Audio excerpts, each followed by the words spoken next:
सर्वांना नमस्कार. अल्लड बायको या लव्ह स्टोरीचे 25 एपिसोड यापूर्वीच अपलोड केलेले आहेत. ते सगळे एपिसोड पाहण्यासाठी आपल्या चॅनलला भेट द्यावी आणि हे सगळे एपिसोड सलग ऐकण्यासाठी आपल्या चॅनलच्या प्लेलिस्टमध्ये जाऊन पहा. सगळे एपिसोड तुम्हाला सलग ऐकायला भेटतील. आता राजवीरचा ट्रेनमध्ये डोळा लागला, पण ही मात्र घरी झोपत नव्हती. तो प्रवासात असला की हिचं मनसुद्धा त्याच्यासोबत प्रवास करत असायचं. मग मधूनच तिला जाग यायची आणि रात्री 12ला, रात्री 2 वाजता, पहाटे 3:30 वाजता, मग 6 वाजता असं टप्प्यानं तिचे त्याला फोन जायचे. यावरून ती त्याच्या बाबतीत किती भावनिक आहे, किती जीव आहे तिचा त्याच्यावर, हे कळत होतं त्याला. पण आता तो पूर्वीसारखं तिच्या फोननं वैतागून जात नव्हता. आयुष्याच्या या वळणावर जोडीदाराची किंमत कळत असते. आता सगळे झोपले होते आणि तो तिला म्हणाला, सुमती झोप की ग, जागीच आहेस होय अजून? ती म्हणाली, तुम्ही घरी आल्यावर निवांत झोपेन, तोपर्यंत काळजी वाटते मला. तो म्हणाला, मी घरी आल्यावर झोपू देणार नाही तुला, रातभर जागवणार, कळलं?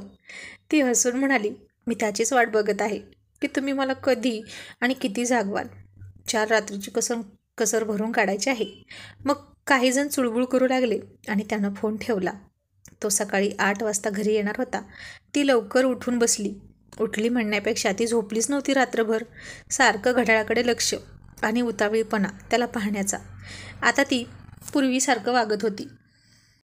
मधला काही दगदगीचा काळ सोडला तर ती आता शांत झाली होती. जास्त चिडचिड होत नव्हती तिची. मोठा मुलगा बाहेर होता, लहान होता, त्याचं रुटीन फिक्स होतं. त्यामुळे तिची धांदल उडून चुका होत नव्हत्या आणि भांडणं कमी झालं होतं. मग पुन्हा मुरलेल्या लोणच्यासारखं त्यांचं प्रेम आता मुरत चाललं होतं. आणि गेटचा आवाज आला तसं तिने कान टवकारले आणि दार उघडलं. 10-12 सेकंदांनी तो दरवाजात आला आणि आता त्याच्या तोंडाकडे बघायला ती लाजत होती. जणू काही तो तिला पहिल्यांदा बघायला आला आहे असं तिला वाटत होतं. नुसती लाजत होती, गालात हसत होती. तो खाली वाकून शूज काढत होता. ती संधी साधून तिनं त्याला पाहिलं. त्यानं मान वर करताच पुन्हा तिनं दुसरीकडे पाहिलं आणि त्यानं तिच्याकडे पाहिलं. मग न राहून तिनंही त्याच्याकडे पाहिलं. दोघांची नजरानजर झाली आणि गोड गोड हसायला लागले दोघेही. आणि तिच्या काळजात धस्स झालं. तो बेडरूममध्ये गेला आणि ती किचनमध्ये. पण सगळं लक्ष बेडरूममध्ये होतं. तो काही बोलत नव्हता आणि ती सुद्धा गप्प होती. कुठून सुरुवात करावी हे समजत नव्हतं. त्यांचं हे आता पहिली भेट असल्यासारखं चाललं होतं. आणि आता ती न राहून बेडरूममध्ये गेली. त्यानं शर्ट काढला होता आणि तिने त्याला अचानक घट्ट मिठी मारली आणि डोळे मिटून काही वेळ त्याच्या मिठीत सामावली. त्यानं मात्र तिला हात लावला नव्हता. तो प्रवासातून आला होता आणि प्रवासातून आल्यावर फ्रेश झाल्याशिवाय तो कोणत्याही वस्तूला हात लावत नव्हता. पण तिला त्याच्या मिठीची गरज होती. ती थरथरत होती. शरीराचा कण आणि कण मोहरून आला होता आणि तिने त्याच्या छातीजवळ त्याला आणखीन घट्ट पकडला आणि त्याचे हात पकडून तिच्या पाठीवर ठेवायला सुचवत होती. मग त्यानंही तिला घट्ट मिठीत घेतली, आवेगानं दाबली आणि तिची हाडं ढिल्ली झाली. त्याच्या स्पर्शाला आतुरलेली तिची गात्र आता शांत झाली. मग ती त्याच्या मिठीतून दूर झाली. आंघोळ करून या, चहा नाश्ता बनवते, असं हळूच नव्या नवरीसारखी म्हणाली आणि पुन्हा किचनमध्ये गेली. मग तो आंघोळ करून आला. ती नाश्ता बनवत होती आणि त्यानं तिला पाठीमागून मिठी मारत तिच्या मानेत तोंड खुपसलं आणि तिचे चालणारे हात बंद पडले. पुन्हा थरथर वाढली तिच्या शरीराची. तिनं वळून त्याला मिठी मारत म्हणाली, मला तुमची खूप आठवण आली. आणि तुम्हाला? तो म्हणाला, नाही आली मला तुझी आठवण. ती म्हणाली, का? तो म्हणाला, तिथे एक बायको आहे ना माझी, मग मला कशाला येईल आठवण? ती हसली. त्याच्या नेहमीच्या मिश्किल नॉर्मल बोलण्यानं ती सावरली आणि तिला ऑफिसला जायचं होतं. तो आज घरीच होता. तिने सगळं आवरलं आणि गेली. तोही नाश्ता करून झोपला आणि 4 वाजता त्यानं तिला फोन केला, मी तुला घ्यायला येतोय. आणि ती खुश झाली आणि म्हणाली, बुलेट आणा. मोठी गाडी नको, मला बुलेटवर बसायचं आहे. तो हसून म्हणाला, तुला लाज नाही वाटणार? आणि रात्री तर होऊ दे. ती हसून म्हणाली, अहो त्या बुलेटवर नाही म्हणत मी, बुलेट गाडीवर बसायचं आहे असं म्हणत होते. तो म्हणाला, असं का? बरं बरं, मला कळलंच नाही. आता मग तो तिला घ्यायला बरोबर 5 वाजता तिच्या ऑफिसला गेला. तिनं पर्स उचलली आणि गाडीवर बसली. काही अंतर गेल्यावरती त्याला घट्ट चिकटून बसली. त्यानं तिच्यासाठी गजरा घेतला, एक आत्तासाठी आणि एक रात्रीसाठी. आज बाहेर जेवायला जायचं? त्यानं विचारलं. नको, घरीच करते असं म्हणाली. मग तिचा स्वयंपाक होईपर्यंत तो एका मित्राला भेटायला गेला. तिनं जाताना निक्षून सांगितलं, लवकर घरी यायचं, नाहीतर बघाच. अशी धमकी नाही दिली यावेळी. गोड आवाजात म्हणाली, लवकर या, मी वाट बघते. त्यानं तिला फोन केला आणि तो साधारण 2 तासांनी आला. आणि आल्या आल्या त्यानं तिला मिठी मारली. ती शहारली. आज त्याने स्वतः सगळं केलं. मेन डोअर लावला, खिडक्या चेक केल्या, पडदे लावले.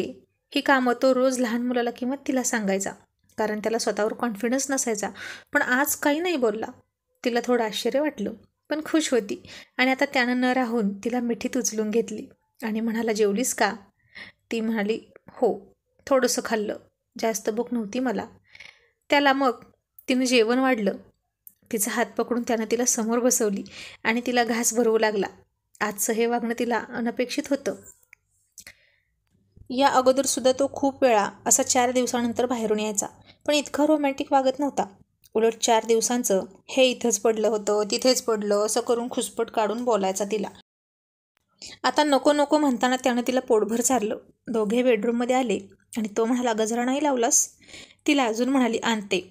तो म्हणाला, राहू दे आता. असं म्हणून त्यानं तिला फार आवेगानं जवळ घेतली आणि तिच्या तोंडात तोंड घातलं आणि तीही त्याला भान हरवून प्रतिसाद देत होती.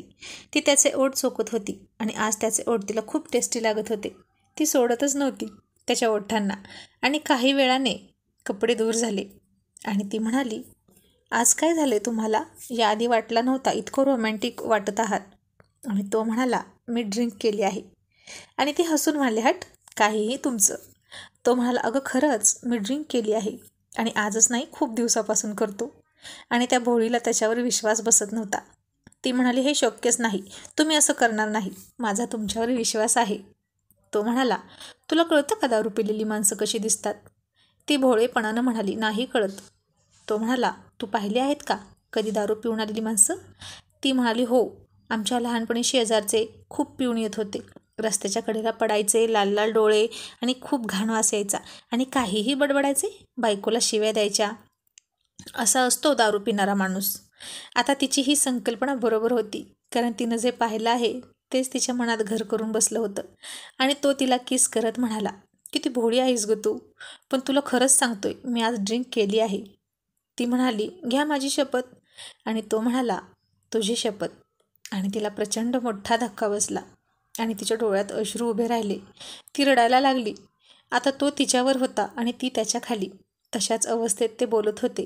तिनं डोळ्यात आलेले अश्रू लपवण्यासाठी तोंड फिरवलं. त्यानं पुन्हा तिचं तोंड स्वतःकडे केलं आणि म्हणाला, इकडे बघ माझ्या डोळ्यात आणि सांग, मला वाटतो का मी तुला दारू पिल्यासारखा? ती म्हणाली, नाही, कारण डोळे तर लाल नव्हते आणि वासही येत नव्हता. पण तिने त्याच्या शब्दावर, त्यानं घेतलेल्या शपथेवर विश्वास ठेवला होता. आणि तो हसला, म्हणाला, इतका विश्वास ठेवतेस तू माझ्यावर की मी म्हणालो पिलो आहे दारू आणि तू लगेच खरं मानलंस? आता ती बुचकळ्यात पडली. नक्की खरं काय आणि खोटं काय तिला काहीच कळत नव्हतं. ती तशीच डोळ्यात पाणी आणून म्हणाली, मला नाही कळत तुम्ही काय म्हणता ते. पण मग तुम्ही माझी खोटी शपथ घेतली का? तो म्हणाला, नाही, मी तुझी शपथ कधीच खोटी नाही घेणार आणि मला तुझ्याशी खोटं बोलायचं नाही. पण तू समजते तसा दारू पिणारा मी नाही. ती आता हवालदिल झाली आणि म्हणाली, म्हणजे तुम्ही खरंच दारू पिता? कधीपासून? आणि तुम्ही मला फसवलं ना? तो म्हणाला, मी जेव्हा जेव्हा पिलो आहे तेव्हा तेव्हा तुला सांगितलं आहे आणि मी तुला फसवलं असं म्हणू नकोस. आणि हे खरं होतं. तो कधी कधी असाच विषय काढून म्हणायचा की मी दारू पिऊन आलो तर काय करशील? ती म्हणायची, शक्यच नाही, माझ्या नवऱ्याला सुपारीचं सुद्धा व्यसन नाही. याचा तिला अभिमान होता. आणि तो तिचा अंदाज घेत म्हणायचा, आणि समज मी पिली दारू तरी तुला काही त्रास देतो का? मी गुपचूप येऊन झोपलो, तुला ना शिवी दिली ना त्रास दिला, तर काय हरकत आहे तुझी? आणि ती म्हणायची, मग मी ही दारू पिणार जर तुम्ही पिली तर. आणि तो विषय तिथंच थांबायचा. पण आज त्यानं तिला सांगायचं ठरवलं होतं आणि तिला धक्का बसला होता.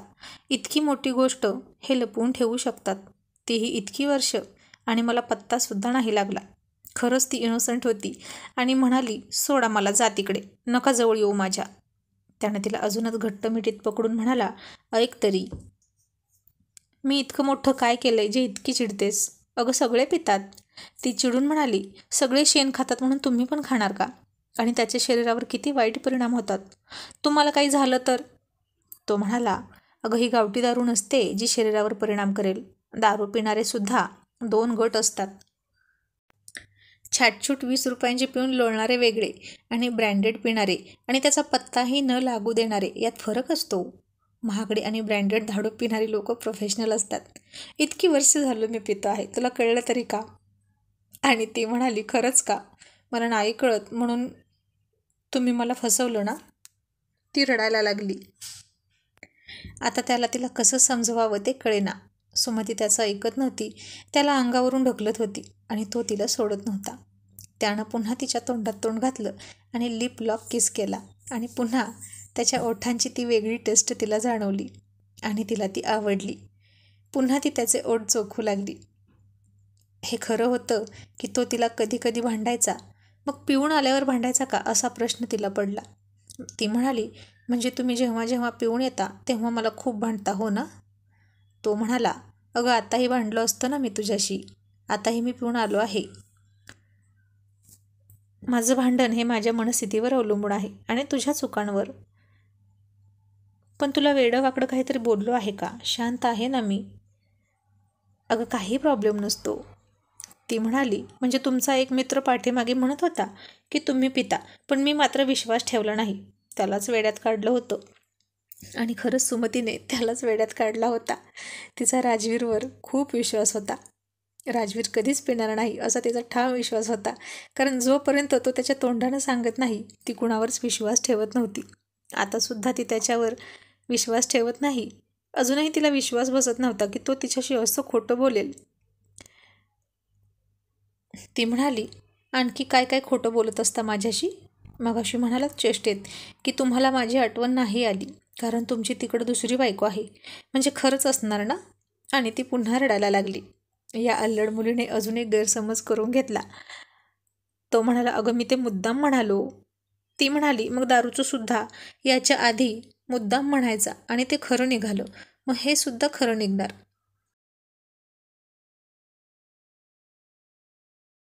आणि हे ड्रिंकचं जसं माझ्यासमोर अचानक आलं तसं एक दिवस तिकडची बायकोसुद्धा 2-3 मुलांसह माझ्यासमोर येणार, तेव्हा मी काय करू? म्हणूनच सारखे 4-4 दिवसासाठी तिकडं जाताना लग्न झालेल्या दिवसापासून असे लोक खूप असतात. मी बघितलेलं आहे, मी ऐकलंसुद्धा आहे. मला तुम्ही फसवलं. तसं जर झालं ना तर मी अजिबात जिवंत राहणार नाही, सांगून ठेवते. असं म्हणत ती खूप खूप रडायला लागली. आता त्याचं डोकं काम करत नव्हतं. उगीच हिला सांगितलं असं वाटत होतं त्याला. मग ती म्हणाली, आधी मला सांगा खरं खरं, तुम्ही लग्नाच्या आधीपासून पित होता ना? तो म्हणाला, नाही ग, तुझी शपथ. ती म्हणाली, घ्या माझी खोटी शपथ, म्हणजे मेले मी की तुम्ही रिकामे बाया ठेवून दारू प्यायला. अजून काय काय तुमचे काळे धंदे आहेत सांगा एकदाच. तो म्हणाला, उगीच तुला सांगितलं. मी प्रामाणिकपणे सांगितलं तर तू अशी बोलणार का मला? ती म्हणाली, तर बघा ना प्रामाणिकपणाचा चेहरा. 17-18 वर्ष गोष्ट लपवली आणि म्हणे मी प्रामाणिक. मी नाही त्यातली आणि कडीला वातली, असं आहे तुमचं. तो म्हणाला, आणि मी जर आत्ता सांगितलंच नसतं तर तुला कधीच कळलं नसतं हो ना? मग नको ना अशी बोलू, मला वाईट वाटतं गं. आणि मी रोज नाही घेत, कधीतरी मज्जा म्हणून घेतो, महिन्यातून एकदा. दुसऱ्यांच्या बायका नवऱ्याला बियर गिफ्ट करतात, स्वतः ग्लास भरून देतात आणि तू तर नाव काढू देत नाही. अगं अपडेट राहतो माणूस ड्रिंक केल्यावर. फक्त भान ठेवून प्यायची. आणि तुलासुद्धा कळलं नाही इतकं वर्ष, मग कुणाला कशाला कळेल? ती म्हणाली, सगळेच माझ्यासारखे भोळे नसतात हो. नवऱ्यावर डोळे झाकून विश्वास ठेवणारे. आणि माझाच विश्वासघात झाला. आणि त्याला पुन्हा वाईट वाटलं. तो खूप नर्वस झाला आणि आता ती हसायला लागली. तसा तो चकित झाला आणि म्हणाला, वेड लागलं की काय हिला, आता का हसतेस? मी सारखी नाही ग घेत. ती म्हणाली, का नाही घेत? उलट सारखी घ्या. तुमचे ओठ खूप भारी लागतात आणि तुम्ही किती रोमॅन्टिक मूडमध्ये आला होता. मला तर जाम आवडलं. आता तर मीच तुम्हाला गिफ्ट देते, सांगा आणू का? आणि तो हसायला लागला. नको, घरात मुलं आहेत, त्यांना नको हे कळायला. आणि मी काय रोज रोज नसतो घेत, कधीतरी फॉर चेंज म्हणून ठीक असतं, पण आत्ता नाही घेणार परत कधीच. ती म्हणाली, घ्या हो, मला काही त्रास होत नाही आणि आत्तापर्यंत किती मन मारलं. आणि पिऊन आपल्या संसाराला काही धोका नसेल तर काय हरकत आहे? माझा तुमच्यावर पूर्ण विश्वास आहे.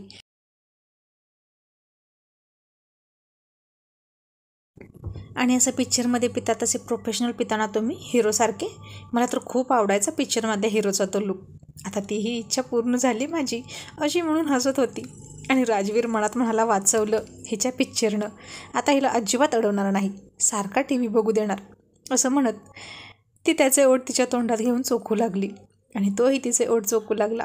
त्याच्या ओठांची नशा तिच्यात उतरली आणि ती बेभान झाली. आणि आजचा प्रणय खूप हाय लेवलनं चालला होता त्यांचा. आता तो रोज घरी आला की ती त्याला कोपऱ्यात घ्यायची आणि त्याचे ओठ चोखायची.